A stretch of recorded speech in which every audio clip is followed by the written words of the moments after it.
नमस्कार मु आपण मानकु ओडिशा जिला परिक्रमा तरफ स्वागत जनाऊँ। वर्तमान आम अच्छु दसपल्ला तहसिल बुगुड़ा निकट में एक बड़ टनेल है नयगढ़ जिलार सर्वबृहत टनेल।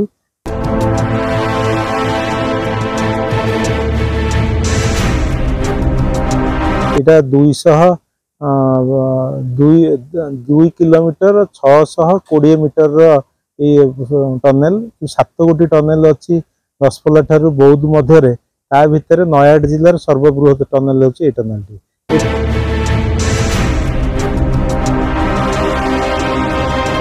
टनेल टी बर्तमान गत 2 दिन है खोलीगला ये अक्लांत परिश्रम करके टनेल टी से श्रमिक इंजीनियर माने काम कर प्राय 250 रु ऊर्ध्व श्रमिक एवं इंजीनियर ये अहरह दिन राति ये काम करथिले।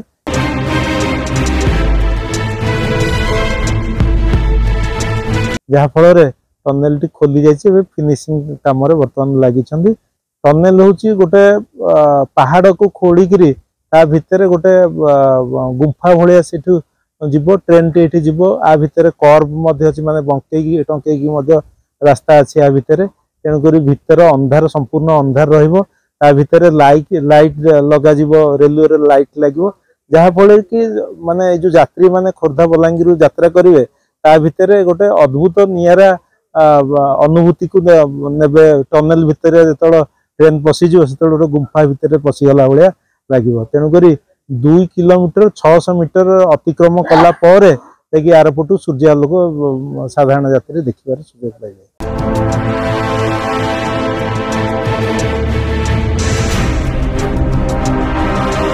तेणुक दसपल्ला जाए बर्तमान रेलपथ चली आसी एवं दसपल्ला ठारू बौद्ध जाए बर्तमान जो 7टी टनेल अच्छी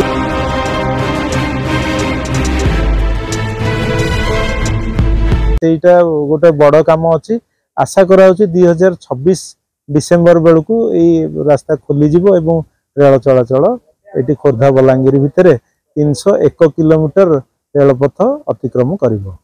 नुआ नुआ वीडियो देखिए आम चैनल को सब्सक्राइब करूँ, लाइक करूँ, शेयर करूँ, कमेंट करूँ। तेबे आगामी वीडियो रे आपन नुआ वीडियो नहीं आसीबी। रही नमस्कार।